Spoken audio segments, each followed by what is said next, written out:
You can get the book by going to producejustice.com. Producejustice.com.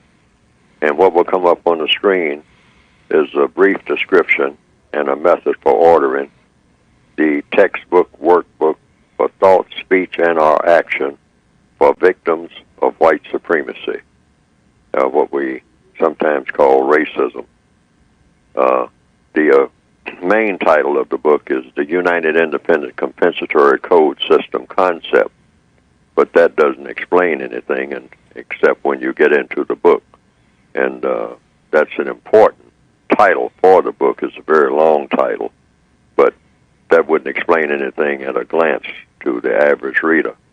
So I came up with a complementary title. I don't like to call it a subtitle, and that is a textbook workbook for thought, speech, and or action for victims of racism, which is explained as being white supremacy.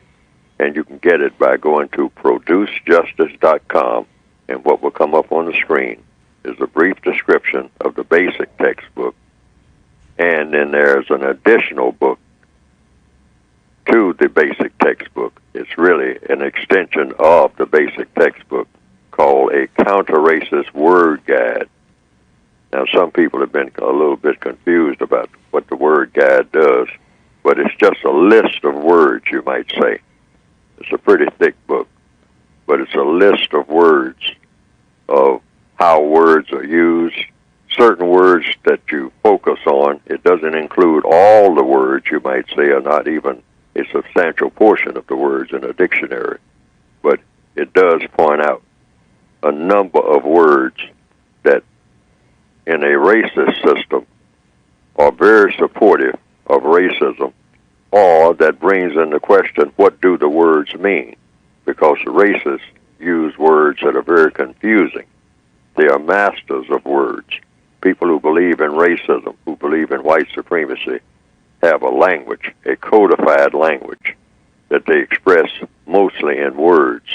And they use words in such a manner that they have the intention of confusing their victims, because they found out that the more people are confused, the easier it is to control them.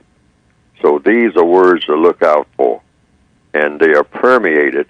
Many words are permeated right into the language that the white supremacists use themselves.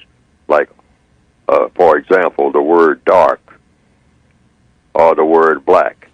Everything in the English language, for the most part, is considered to be something derogatory or something dreaded or something that you avoid if it has the word dark associated with it or the word black.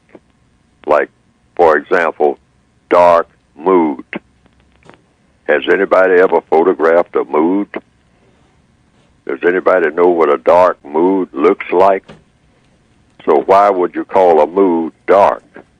Because you're associating the word dark with a feeling that a person might have that is supposed to be something that is non-constructive. So that's what they have done, not only with the word dark and the word black. They have done a lot of words in such a manner, they use a lot of words in the English language, that's the white supremacists, that is, in such a manner as that the effect is being supportive of the system of white supremacy. You can get the books by going to producejustice.com. That's producejustice.com.